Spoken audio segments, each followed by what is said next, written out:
प्यारे बच्चों, मैं जोगेंद्र कुमार ऑनलाइन गणित शिक्षण बाय जोगेंद्र चैनल में आप सभी का स्वागत करता हूं। आज हम कक्षा 6 एनसीईआरटी गणित अध्याय 3 संख्याओं के साथ खेलना चैप्टर के बारे में चर्चा करेंगे।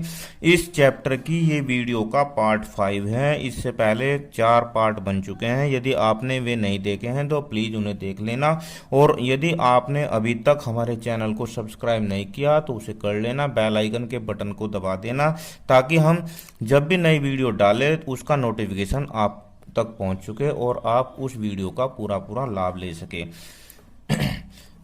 अब प्रश्नावली 3.2 की प्रश्न संख्या 1, बताइए कि किन्हीं दो संख्याओं का योग सम होता है या विषम होता है यदि वे दोनों, ए में दिया है इसने विषम संख्याएं हों, बी में दिया है इसने सम संख्याएं हों। इससे पहले की वीडियो में हम सम संख्या, विषम संख्या और भाज्य अभाज्य संख्याओं के बारे में चर्चा कर चुके हैं। चलो अब थोड़ा सा और देख लेते हैं। अभाज्य संख्याएं, प्राइम नंबर, वे संख्याएं जिनके गुणनखंड एक और स्वयं वह संख्याएं होती है अभाज्य संख्याएं कहलाती है। अब गुणनखंड ज्ञात करना हमें पिछली वीडियो में सीखा है। गुणनखंड वे संख्याएं होती है जो उस संख्या की पूरी विभाजक होती है। तो अब देखो, दो का गुणनखंड 1 और 2 स्वयं होगी, उसके बाद 3 के बाद 5, 7, 11 और आगे भी चलती जाती है इत्यादि। ये सारी अभाज्य संख्याएं हैं। अब भाज्य संख्या कौन सी होती है? भाज्य संख्या वे संख्याएं जिनके 2 से अधिक गुणनखंड होते हैं भाज्य संख्या कहलाती है। जैसे 2 से अधिक गुणनखंड 4 हो गई, 6, 8, 10 इत्यादि। इनके जो गुणनखंड हैं वे 2 से ज्यादा हैं। 4 का देखो क्या होगा, 1 भी होगा, 2 भी होगा और 4 स्वयं भी होगी। 6 का भी 1 भी होगा, 2 भी होगा और 3 भी होगा और 6 स्वयं भी होगी। अब सम संख्याएं, सम संख्या कैसी होती है? वे संख्याएं जो 2 की गुणज होती है। बस ये याद रखना है, जिनमें 2 का पहाड़ा पूरा चल जाता है, यानी कि 2 की टेबल में आती है जोन सी। जैसे 2 का ही पहाड़ा लिख दो, 2, 4, 6, 8, 10, 12, कहीं तक भी चले जाओ इत्यादि। ये सारी संख्याएं सम संख्या होती है।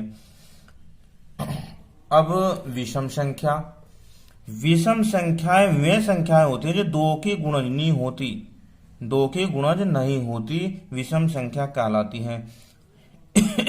यानी कि ये संख्याएं 2 की गुणज नहीं होती। अब भाज्य संख्या और विषम संख्या में क्या अंतर है? पहले तो मैं इसे 2 की गुणज नहीं होती इन्हें बताता हूं मैं।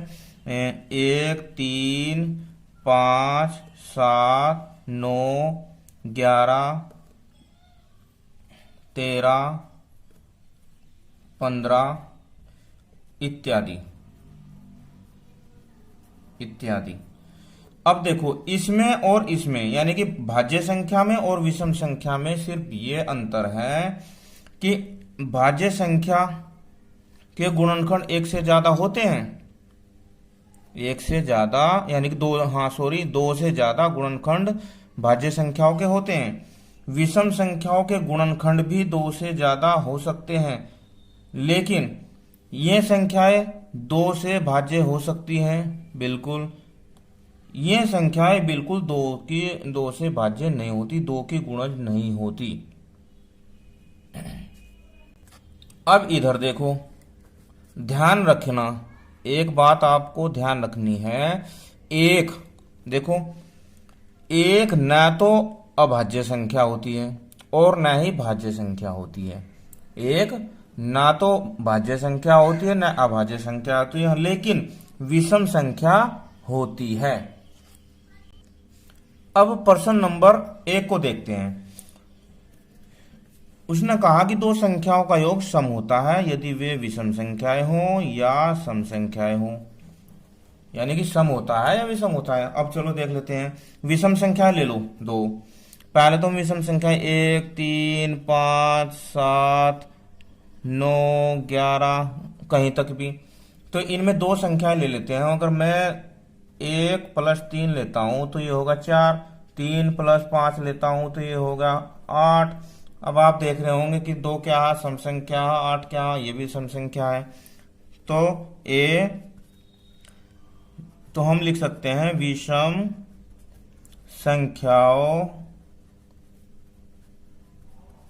संख्याओं का योग सदैव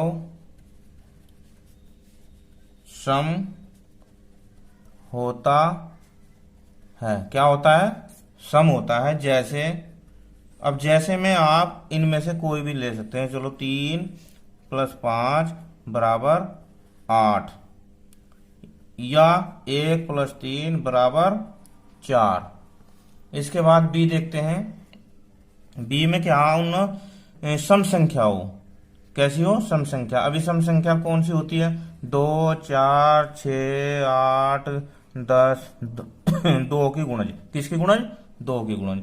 अब दो सम संख्या लेते हैं। 2 प्लस 4 ये ले लेते हैं, सूर्य की होगा कितना? 6। और 4 प्लस 6 लेते हैं, ये हो गया आपका 10। तो देखो क्या आ रहा? सम संख्या आ रही ना? सम संख्या आ रही है। तो अब हम लिख सकते हैं सम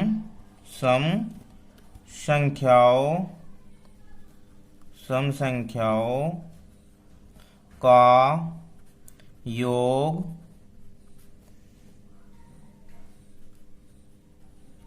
सदैव क्या होता है भाई? ये भी सम ही होता है। सम संख्या होता है। जैसे में आप इसमें से कोई भी ले सकते हैं। जैसे 2 प्लस 4 बराबर 6। इसे संख्या लिख देते हैं। आइए प्रश्न नंबर 2 को देखते हैं। अब देखिए प्रश्न नंबर 2। प्रश्न नंबर 2 में क्या कहा उसने? बताइए कि निम्नलिखित में कौन सा कथन सत्य है और कौन सा कथन असत्य है। सत्य असत्य। अब देखो सत्य असत्य भी सवाल करने के बाद ही पता लगता है, इसलिए इन सवालों को आप कभी ऐसे नहीं करना कि सत्य लिख दिया असत्य लिया, ये देखकर ही करना चाहिए। देखो 3 विषम संख्याओं का योग सम होता है। अब सम संख्या और विषम संख्या हम पहले ही बता चुके हैं, लेकिन इसमें भी हम बताते हैं। सम संख्या वह संख्या होती है जो 2 से पूरी विभाजित होती है, यानी कि 2 की गुणज होती है।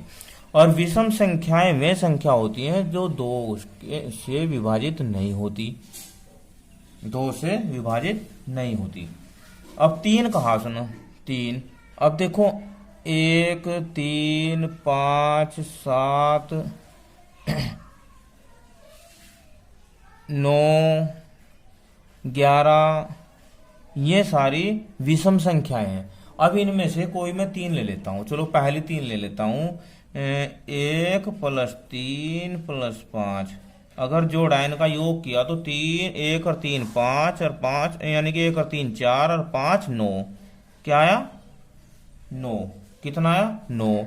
अब और भी किसी और को जोड़ सकते हैं तो 9 आया, और 9 जो सम संख्या नहीं है, इसलिए ये हो गया आपका असत्य। क्या होगा? असत्य। 2 विषम संख्याओं और एक सम संख्या का योग। 2 विषम संख्या और एक सम संख्या। चलो विषम संख्या ये ले लेते हैं। 1 प्लस 3 और एक इसमें मैं सम संख्या जोड़ देता हूं। 2 ही जोड़ देते हैं। तो 1 और 3 4 और 2 6 सम संख्या होता है। तो ये होगा आपका सत्य। और भी अन्य उदाहरण ले सकते हैं हम। 3 विषम संख्याओं का गुणनफल विषम होता है। 3 विषम संख्याओं का गुणनफल विषम होता है। देखो चलो करते हैं। 1 यह भी विषम संख्या है, 3 भी है, 5 भी है। तीनों की गुणा करी तो 1 तिया 3, 3 पंजे 15। कितना आया? 15। और 15 जो है सम संख्या तो है नहीं, क्योंकि 2 से विभाजित नहीं हो रही, तो इसलिए ये हो गया आपका सत्य। क्या हुआ? सत्य।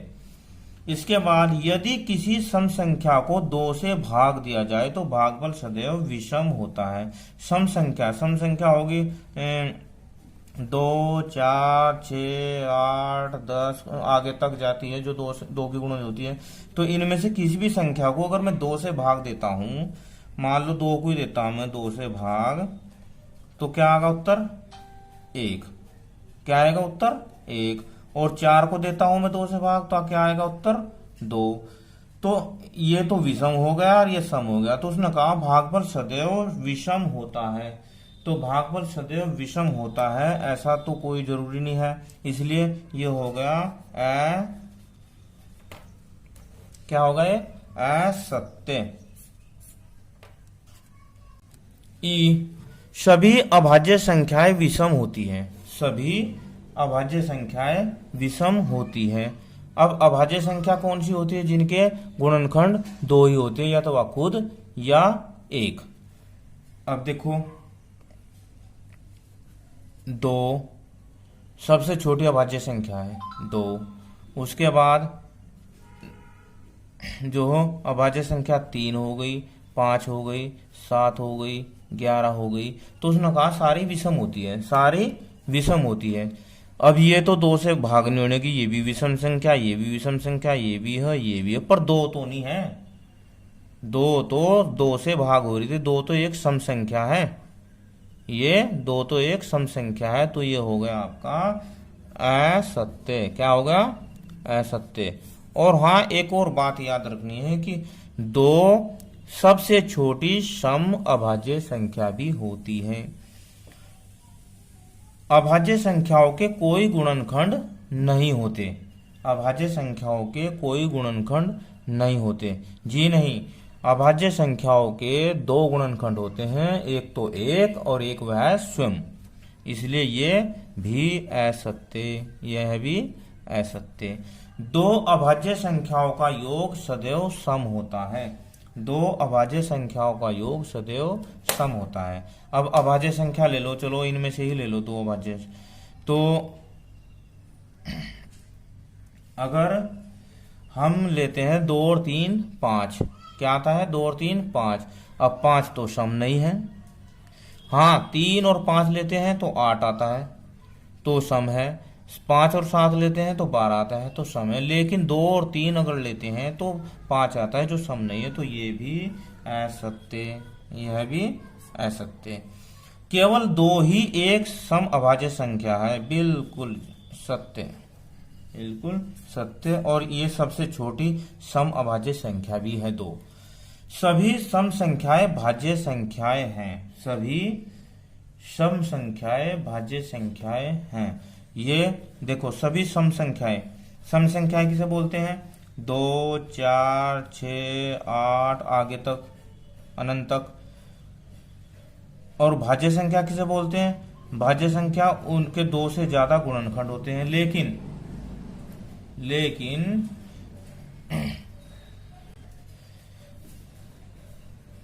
क्या होता है कि जो भाज्य संख्याएं होती हैं उनके 1 से ज्यादा गुणनखंड होते हैं, लेकिन ये जरूरी नहीं है कि वे 2 से विभाजित होंगी।